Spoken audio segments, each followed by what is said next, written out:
Muy buenos días a todos. Les damos la bienvenida a esta Casa de Estudios y Formación que es la Universidad Nacional de San Martín. En el día de hoy nos encontramos reunidos con la finalidad de inaugurar el International Center for Advanced Studies, ICAS. El Centro Internacional de Estudios Avanzados fue lanzado en 2015 por la UNSAM con el objetivo principal de optimizar la conexión entre instituciones académicas de la Argentina y del exterior en las áreas de ciencia básica, con especial énfasis en física, matemáticas y química. Se espera que pueda ser un instrumento para mejorar significativamente el impacto y la visibilidad de la investigación desarrollada en instituciones nacionales y que brinde apoyo de alta calidad a la investigación de científicos argentinos y del extranjero. En esta oportunidad nos acompañan el doctor Lino Barañao, ministro de Ciencia, Tecnología e Innovación Productiva, el doctor Carlos Ruta, rector de la Universidad Nacional de San Martín, el doctor Alejandro Checato, presidente del CONICET, el doctor Daniel de Florian, director del ICAS, el doctor Francisco Parisi, decano de la Escuela de Ciencia y Tecnología. Se encuentran presentes también autoridades de la Universidad Nacional de San Martín, docentes, estudiantes y público en general. A continuación, para comenzar, escucharemos las palabras del doctor Carlos Ruta. Bueno, muy buenos días a todos. Gracias Lino, gracias al doctor Checato de CONICET. Agradecer también a Dania Tabela, la subsecretaria de la Secretaría de Políticas Universitarias que nos acompaña, una amiga de la Universidad UNOVA, una universidad del interior de la provincia, a la cual respetamos. También quiero agradecer que esté Fernando Lombardo, el jefe del Departamento de Física de la UBA, a Daniel Lupi, ¿dónde está Daniel? Por acá Daniel, de la FAN, a Gloria Dubner, directora del IAFE, ahí está, también, y Alberto Lamaña, ahí está, un doble agente, un SAM con EA. Bueno, muchas gracias. Simplemente es una alegría lo que hoy inauguramos. Una alegría por dos razones. En primer lugar, porque yo creo que una institución es grande por la gente que la habita. Y también por el ambiente que hace posible que gente creativa, inteligente, con potencial humano y científico, tenga ganas de estar entre nosotros, tenga ganas de formar parte de esta comunidad. Eso me parece que es alentador, es alentador. Y ojalá todas las universidades sean o constituyan un ambiente espiritual, un ambiente de comunidad que esté al servicio de que gente capaz, creativa,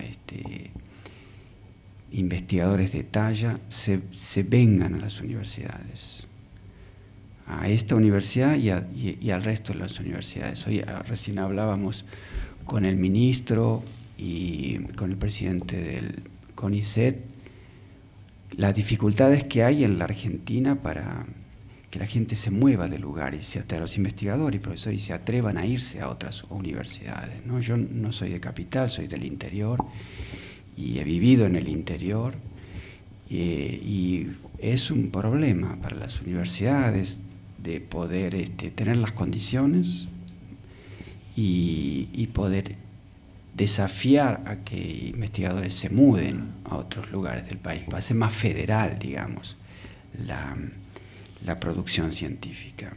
Por eso para nosotros es una alegría que en una universidad que está en las márgenes de la ciudad, investigadores jóvenes como Daniel y su equipo se atrevan a venir. Hace menos de un mes creamos un centro que se va a dedicar a ciencias del cerebro, que lo dirige Dante Calvi, que está allá, ¿no? Dante, ¿cómo estás?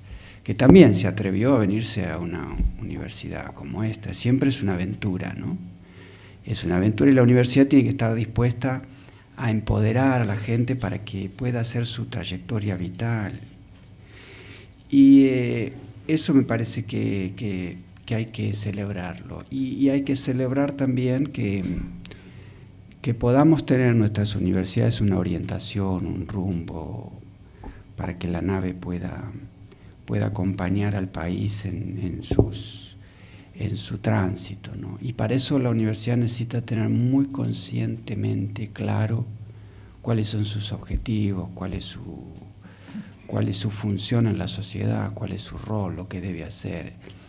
Y a nosotros en estos años, estamos en los umbrales de los 25 años de la universidad, nos alentó un sueño, nos alentó la esperanza de construir lo que la gente está construyendo.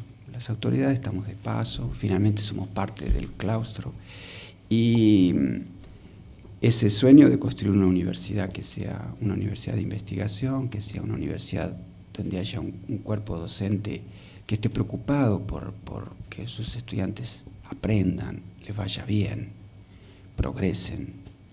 Las universidades tenemos un problema con la desproporción de los que empiezan y los que terminan, ¿no? Y que sea un ambiente que favorezca la innovación, la creatividad, y que a su vez sea una universidad comprometida socialmente, con el desarrollo humano, con la justicia social, que sea transformadora de su entorno.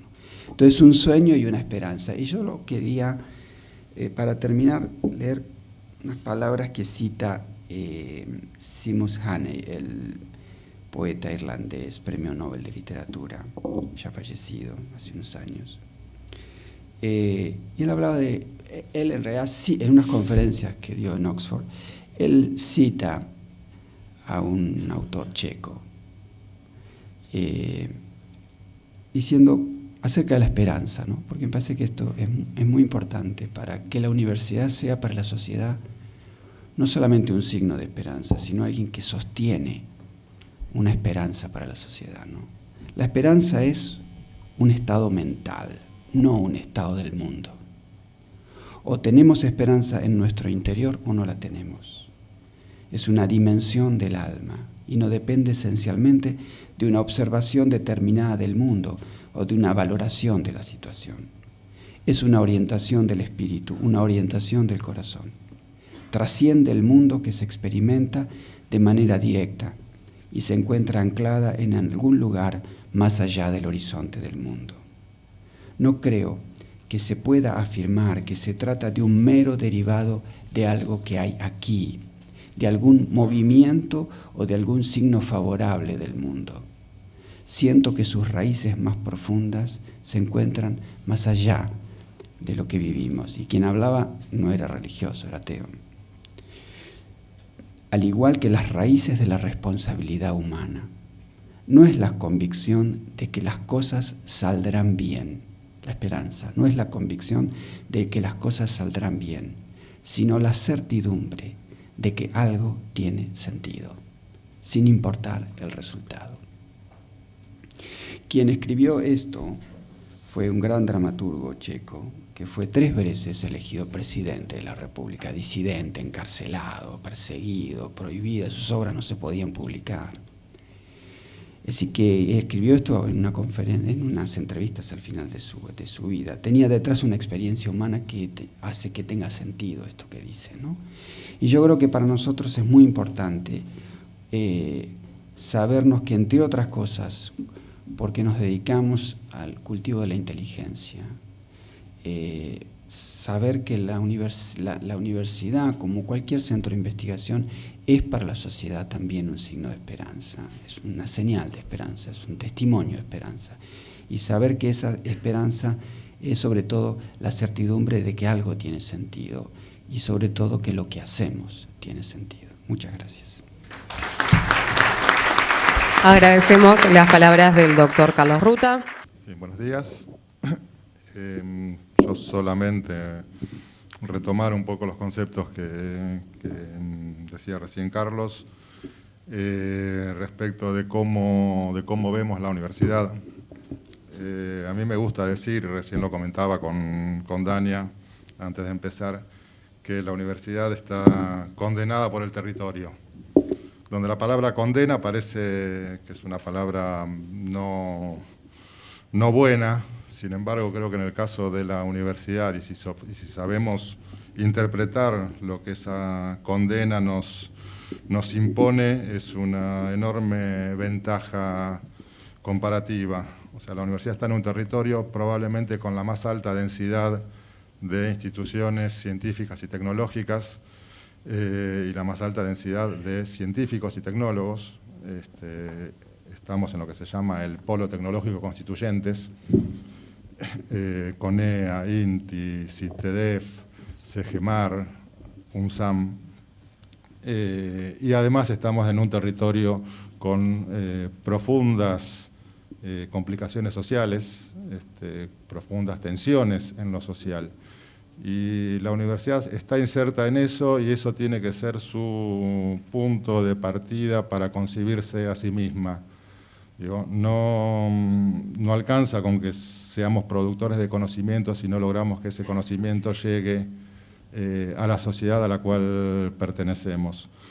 Creo que ese es el gran desafío que intentamos abordar, y cuando Daniel y Liliana vinieron el año pasado con la propuesta de creación de este centro, la conversación fue en ese sentido. Bueno, ¿cómo hacemos para que un centro de estas características, con niveles científicos de excelencia a nivel mundial, termine finalmente insertándose en esta universidad que quiere que sus actividades de producción de conocimiento terminen finalmente en un beneficio para la comunidad toda? Ese es el desafío que nos planteamos. Creemos que es posible, creemos que podemos vincular el bosón de Higgs con el desarrollo social en el territorio. Estamos en ese camino.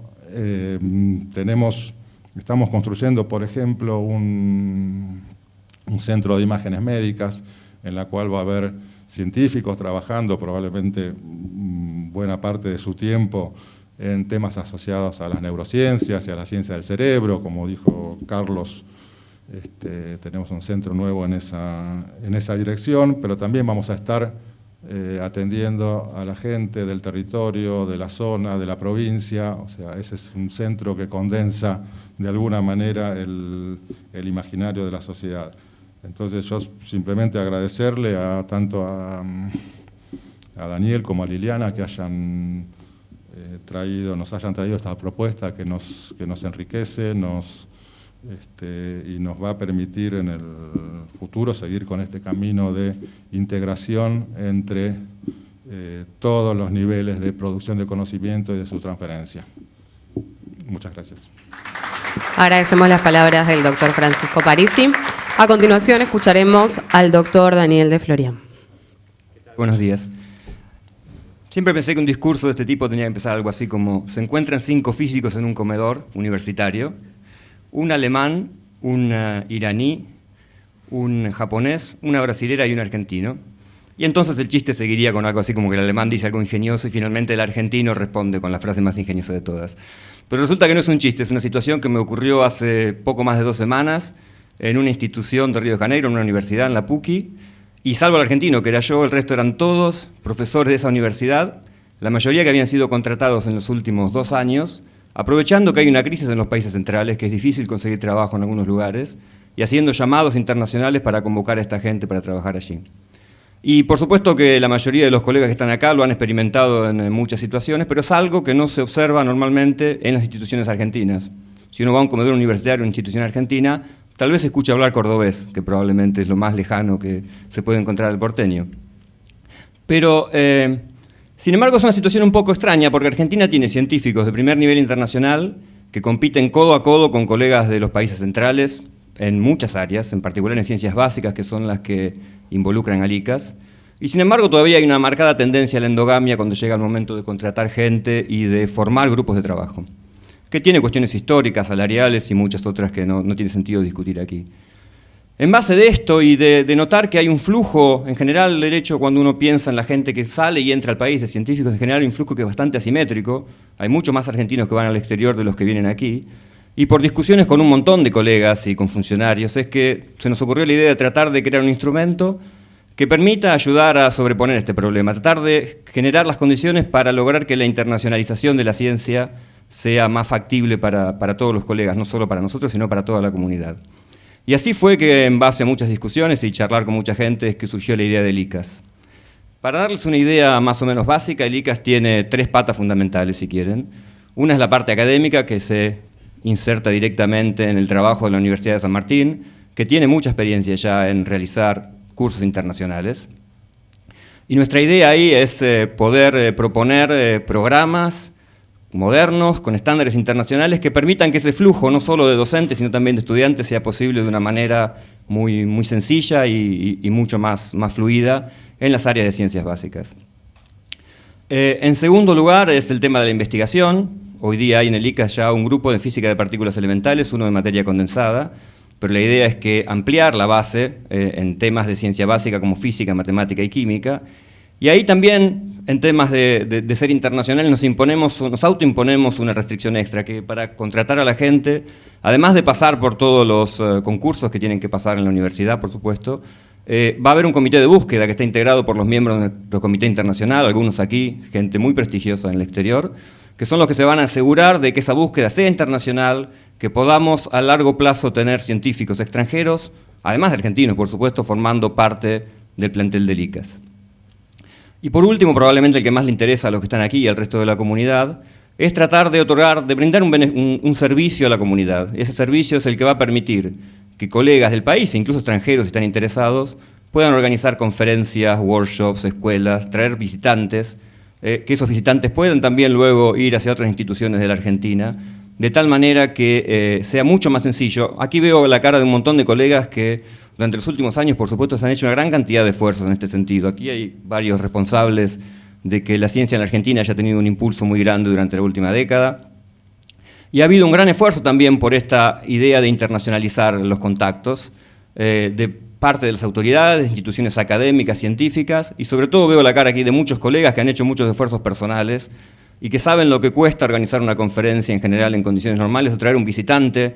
Veo aquí varios que han tratado de conseguir el quit para un investigador finlandés para que pueda cobrar su salario, por ejemplo, y muchas otras cosas que todos conocen cuáles son las dificultades. Entonces lo que queremos es prestar ese servicio para que la gente pueda preocuparse solamente por los aspectos científicos y que el resto esté solucionado, toda la parte administrativa y la parte de hotelería, de alojamiento y de la organización de las conferencias localmente desde aquí. Para ello, la Universidad de San Martín generosamente otorga un piso en el nuevo edificio que se está construyendo aquí cerca y después los invitamos a aquellos que no conozcan el campus a hacer una breve recorrida porque es un lugar muy interesante. Es un edificio, es un piso de 1000 metros cuadrados que contará con oficinas, con salas de seminario, de discusión, un montón de pizarrones y por supuesto que va a haber café y galletitas que son el combustible de cualquier discusión científica moderna. Por supuesto también en eso estamos ayudados por el hecho de que la UNSAM tiene una gran cantidad de acuerdos internacionales. El ICAS ha realizado algunos. Por ejemplo, hace poco hemos firmado un acuerdo con el CERN que va a permitir que investigadores del CERN vengan a la Argentina, es uno de los principales laboratorios del mundo, y principalmente con el ICTP para transformar al ICAS en un centro asociado del ICTP que nos otorga un paraguas de prestigio internacional que nos ayuda mucho a llevar adelante nuestras tareas. Entonces, esa es básicamente la idea del ICAS, y para asegurarnos que eso no solamente beneficia a los investigadores locales, es que además hemos formado un comité nacional, y hoy es la primera reunión, que justamente hay investigadores de todo el país que se van a encargar de lograr que esa tarea sea federal, de difundir esas convocatorias para que cualquier investigador de la Argentina pueda proponer año a año la realización de estas conferencias o de traer visitantes, y que todos puedan beneficiarse de eso y que el uso sea óptimo además. Y por supuesto para eso vamos a contar con el apoyo del Ministerio, que es el que va a brindar la financiación para las actividades internacionales. Es importante decirlo porque en voz alta además.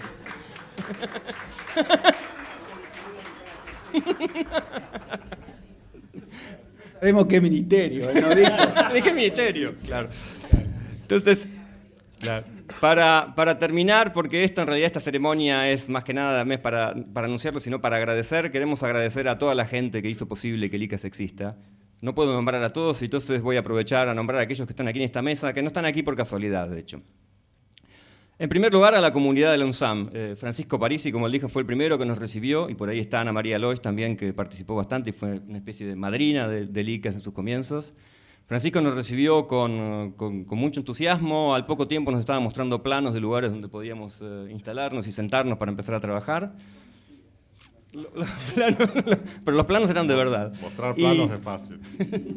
Y realmente la cooperación con él ha sido formidable. El otro caso es, por supuesto, Carlos Ruta, y en nombre de él a toda la comunidad del UNSAM, a todas las autoridades y miembros de esta comunidad que realmente nos han tratado de una manera formidable. Carlos es un rector particular, uno va en general con un problema, y la solución no solo se logra en el minuto, sino que en general él trata de retrucar y de generar alguna idea superadora que nos hace trabajar y pensar mucho más, y eso es muy estimulante. Y es algo que ocurre en la universidad. El vicerrector lo dio a conocer así como el vértigo UNSAM. Las cosas aquí pasan rápido y eso es muy provechoso para nosotros. Y por el otro lado, de la parte del ministerio, las otras dos personas con las que tuvimos una interacción importante fueron Lino y Alejandro. Alejandro es hoy presidente del CONICET, pero no lo invitamos por esa razón, que hubiera sido suficiente, sino porque él fue la persona con la que más dialogamos cuando estaba en la Secretaría del Ministerio. Fue el que nos puso los pies sobre la tierra, de en qué caminos había que avanzar, de cómo se podía seguir, de por dónde no había que ir porque eso no iba a funcionar. Y fue el que nos dio también la idea de hacer esta alianza estratégica con el ICTP, así que le estamos realmente muy agradecidos. Yo creo que ya estaba cansado de recibirnos en algún momento y por eso finalmente aceptó la propuesta. No nosotros.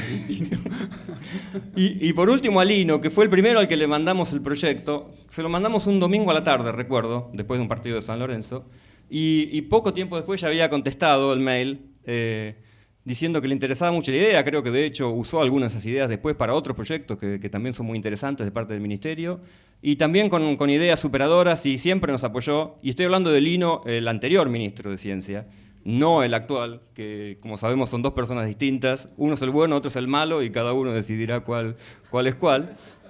Pero el actual, que prefiero decir que es el bueno ahora, es el que la última vez que vimos fue el que nos ofreció la posibilidad de tener el financiamiento para esas actividades, porque justamente además de la infraestructura, queremos que los científicos realmente tengan que preocuparse solamente por la parte científica de esas actividades y no por los otros temas que suelen ser mucho más complicados y sacan mucho tiempo.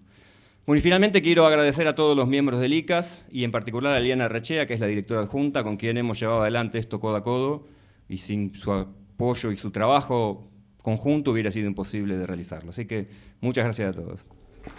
Agradecemos las palabras del doctor Daniel de Florian. Bueno, buenos días a todos. Les pido que me releven de mencionar a todas las autoridades, colegas y amigos presentes, porque ya lo ha hecho el rector Ruta. Es un placer estar aquí.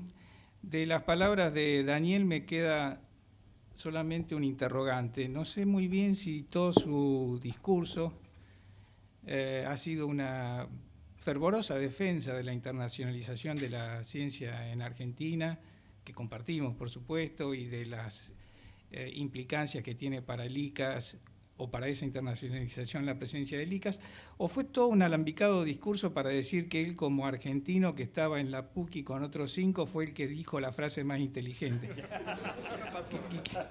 Porque por ahí quedó en duda cuál. Pero bueno, de cualquiera de las dos maneras apoyamos lo que ha dicho. Como presidente de CONICET comprometo la participación de CONICET en todo lo posible en el funcionamiento de este centro. Yo mismo le he propuesto al directorio de la institución que uno de los ejes de la gestión tienda a una internacionalización efectiva de la ciencia. Creo que eso es lo que eleva fundamentalmente el nivel de la ciencia argentina. Hay un hecho que me ha inclinado fervorosamente a ser un defensor de esta política.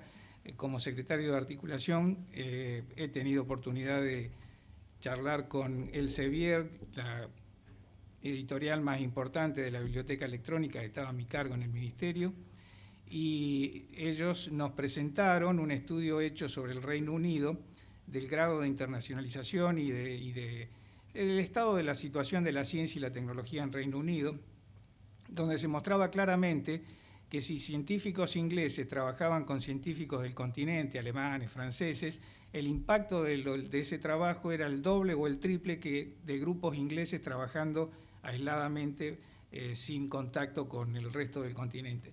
Si ese efecto multiplicador en el impacto ocurre para un sistema científico como el del Reino Unido, probablemente el segundo después de Estados Unidos en el mundo, cuánto más beneficio tiene o puede tener para la ciencia argentina lograr un grado de internacionalización más elevado que el que realmente tenemos, que por otro lado, por ejemplo, una comunidad más chica como la chilena lo ha conseguido. Esta percepción que surge del estudio hecho en el Reino Unido se comprobó también cuando solicitamos a Elsevier en el Ministerio un informe similar, donde también queda de manifiesto que los trabajos de científicos argentinos hechos en colaboración con científicos de países desarrollados, Europa, Estados Unidos, tienen también un impacto mucho mayor, de manera que es un objetivo alentar, como decía, la internacionalización de la ciencia, y el ICAS puede ser un actor fundamental en ese sentido. Como hacía referencia Daniel, de alguna forma el ICAS es la culminación de un proyecto trunco que fue una asociación con el ICTP que traté de impulsar desde el Ministerio. Ustedes saben que la comunidad de física y matemática ha coqueteado con la idea de tener una sede o una filial del ICTP desde hace más de 20 años, cosa que nunca, por razones distintas, se pudo concretar efectivamente. En ocasión de la celebración de los 45 años del ICTP, que fui en su momento invitado por Fernando Quevedo, el director, a hacer un relanzamiento del ICTP con nuevas políticas, en ese mismo acto se presentó la creación del centro en Brasil asociado al ICTP, lo cual me despertó una gran envidia porque sabía de todos los esfuerzos que se habían hecho en el país. Eduardo Fracking es aquí un testigo de todos esos esfuerzos, que no habían podido llegar a buen puerto, mientras que veíamos que en Brasil sí ocurría. Así que le propuse a Fernando la posibilidad de retomar la idea y crear en Argentina un centro asociado al ICTP. Lamentablemente, en el interín en que estábamos discutiendo esa posibilidad, la UNESCO tomó cartas en el asunto, decidió que el uso de la sigla del ICTP no podía ofrecerse tan fácilmente, que había que tener una aprobación por la Asamblea General de UNESCO para poder crear centros de segundo nivel asociados al ICTP, y bueno, todo se fue dilatando. Y en definitiva, afortunadamente, Daniel y Liliana tomaron la posta y lograron la concreción del ICAS, que si bien no tiene una asociación al ICTP, la presencia de Fernando Villegas aquí indica el interés del ICTP porque haya algún grado de asociación entre una institución que puede jugar localmente un rol similar al que juega el ICTP a nivel mundial. Así que simplemente felicito al rector Ruta por hacer posible la concreción de este centro, que esperamos sea una joya más en el tesoro de esta universidad UNSAM tan dinámica, y por supuesto también felicito a los impulsores, a Daniel y a Liliana, que eran asiduos visitantes a mi despacho, a mi oficina, y deseo realmente que este centro se convierta en un hub que permita hacer una llegada de visitantes internacionales al país y su participación y su conocimiento por distintas comunidades dentro del país y dentro de la región, para que haya un intercambio realmente de ciencia con los países de mayor desarrollo en el mundo. Muchas gracias. Agradecemos las palabras del doctor Alejandro Ceccato. Seguidamente escucharemos las palabras del doctor Lino Barañao. Bien, buenos días a todos. Bueno, yo como cada vez que vengo acá a esta universidad no puedo evitar elogiar el perfil que tiene la Universidad de San Martín, sobre todo en forma comparativa con otras entidades. Y es difícil de explicar a veces el comportamiento. Yo acabo de dar una charla de la Asociación Americana para el Progreso de las Ciencias, que me convocaron para ver cómo había hecho para pasar de una transición a otra, porque existe el temor a la ola Trump todavía en Estados Unidos, y estaban viendo cómo se preparaban. Y mi teoría era, lo que traté de exponer con algunos experimentos, es que hay dos disciplinas que son básicas para hacer política científica, que son la termodinámica y el comportamiento animal. Si uno maneja más o menos, la primera sirve para saber qué cosas pueden pasar y cuáles no, y la segunda para manejar un colectivo que no ha cambiado su comportamiento básico en millones de años. O sea que, por más sofisticado que sea en términos de publicaciones internacionales con referato. Pero es notable el comportamiento de dos instituciones, una a la que pertenezco, que es la UBA, y esta institución. Voy a personalizar porque realmente el contraste es muy evidente en cuanto a el comportamiento físico. Creo que parte tiene que ver con la inercia, la masa relativa, porque provocar un cambio en una y en otra requiere esfuerzos muy distintos. Provocar un cambio en la Universidad de Buenos Aires requiere no solo aportarle los fondos, llevarle las ideas, sino luego luchar contra la oposición activa. Ustedes saben que también suelo repetir que hay una frase muy conocida que dice que hay dos cosas que son muy difíciles de cambiar: los cementerios y las universidades, porque los de adentro no colaboran. Pero en la universidad es peor porque hay resistencia activa. Y realmente cuando uno ve lo que cuesta hacer un cambio en la UBA y en la universidad, y comparado con lo que ocurre aquí en la Universidad de San Martín, que uno dice, por ejemplo, vamos a hacer un plan piloto de acuicultura. A la semana siguiente hay una carrera de acuicultura creada acá. O sea, esto muestra que, probablemente porque está muy lejos de equilibrio, entonces puede responder rápidamente a un estímulo. Lo que me preocupa es que si esa masa aumenta, se convierta en un agujero negro. Y creo que a diferencia del agujero negro ni siquiera va a salir información de adentro. O sea que en un momento va a desaparecer y no sabremos dónde está. No, pero realmente creo que es muy importante el tener una universidad dinámica, preocupada por el avance del conocimiento y por la internacionalización. Me parece que esta dimensión es esencial. Estamos preocupados justamente porque, complementando lo que decía Alejandro, este informe del CEBIER, se ve que en Argentina está disminuyendo la cooperación internacional.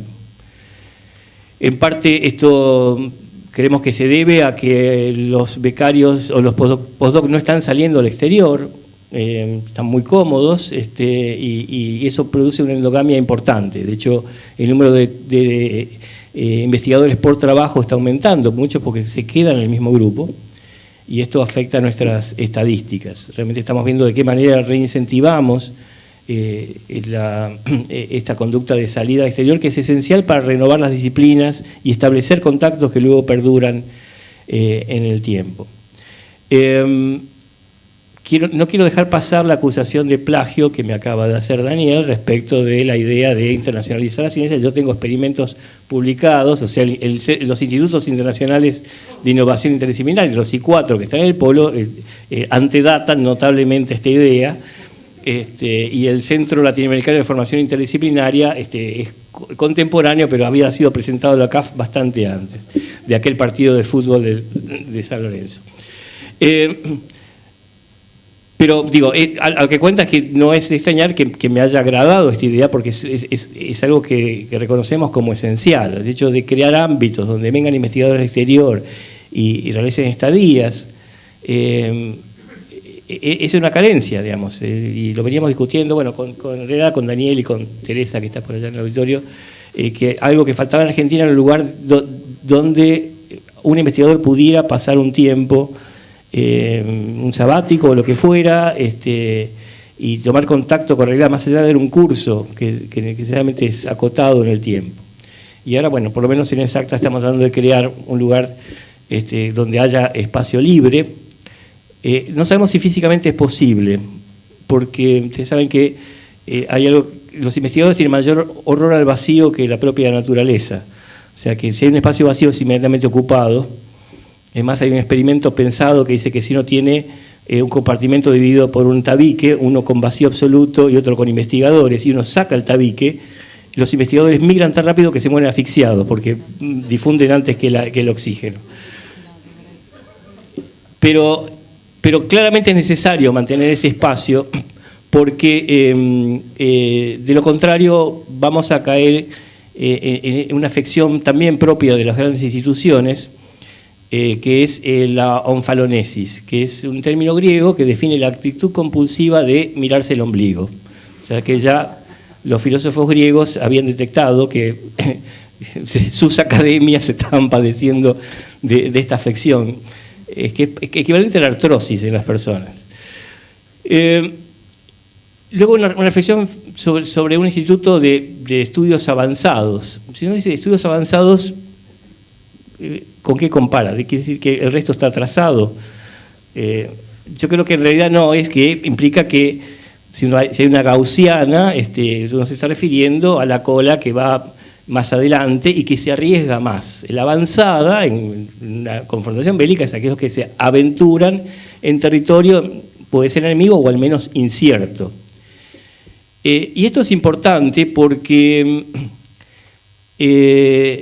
si vemos un poco este debate que hay sobre si el énfasis relativo en la tecnología o en la ciencia aplicada, en realidad lo que hay es ciencia aplicada que trata de resolver problemas concretos y ciencia motivada por la curiosidad.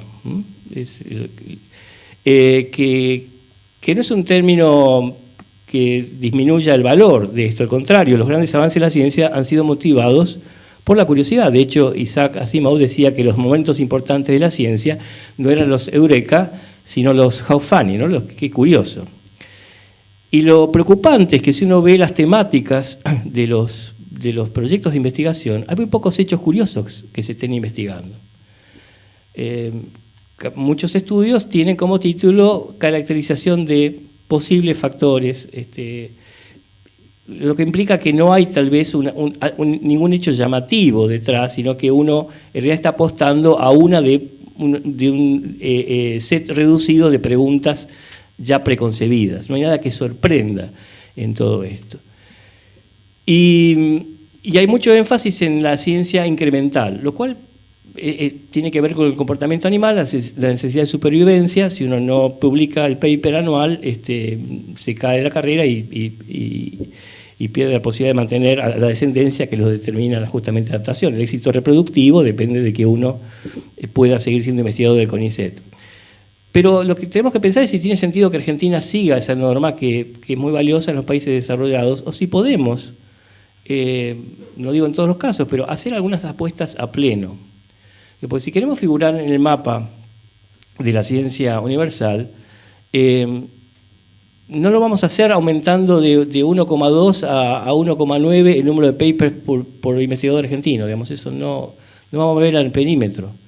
Tenemos que ser capaces de producir ideas novedosas o ideas útiles. No necesariamente son los grandes experimentos los que nos van a destacar. Yo suelo también decir que si uno se analiza quién es el argentino más citado en los editoriales o los artículos de fondo de Science o Nature, sigue siendo Borges, aunque no tenga un H medible. Pero claramente ha sido capaz de proponer metáforas que son útiles en una cantidad de contextos. Y la física tiene esa capacidad en toda su historia, de haber producido conjeturas que no necesariamente son verificables, pero que ayudan a pensar o a entender fenómenos y que no requieren una gran inversión de equipamiento. No estoy diciendo que se preparen para una disminución de presupuesto y que se dediquen a pensar, digo simplemente que es bueno tener ideas novedosas, incluso, como dice Leonard Susskind, toy models, o sea, modelos con los cuales poder jugar y entender cosas que no tienen una explicación. Y creo que de eso se trata en hacer ciencia de alto riesgo. De hecho, hace 3 años estuve en el European Research Council, ¿no? Con cuerpos directivos, charlando de esto de cómo incentivar la ciencia, qué cosas había que hacer para que hubiera hallazgos trascendentales. Me acuerdo que comentamos el caso de Schrödinger, que concibió su ecuación luego de haberse fugado con una jovencita en una excursión de montaña. Ahí me corrigieron que no era una, sino 2, no sé qué información tienen, pero llegamos a la conclusión de que por un programa de becas para jóvenes estudiantes para que promuevan a investigadores maduros a hacer ideas no era algo que fuera éticamente aceptable, sobre todo por los comités de ética de los distintos países. Pero lo que me decían es que es cierto que ellos estaban tratando de fomentar la ciencia de muy alto nivel, que financia el 1% de lo que se presentan. Y yo les preguntaba, bueno, ¿cómo hacen para saber que no están financiando currículum? O sea, que lo que hace el evaluador es fijarse si alguien publicó y por lo tanto darle más plata. O sea, que eso lo tenían controlado porque se fijaban qué porcentaje de premios Nobel eran financiados y no superaba el 50%, lo cual era un número razonable.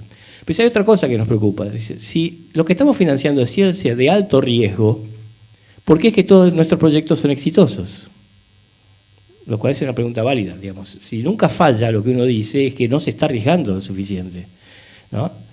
El problema es que la ciencia como actividad global no está ahora preparada para eso, digamos. Una apuesta de alto riesgo no es usualmente financiable, por más que se condene la ciencia incremental y demás, pero en definitiva la apuesta es limitada, lo cual también es preocupante porque en definitiva la función de la ciencia es obtener información, y la información, como ustedes saben, es inversa a la probabilidad de que un hecho ocurra.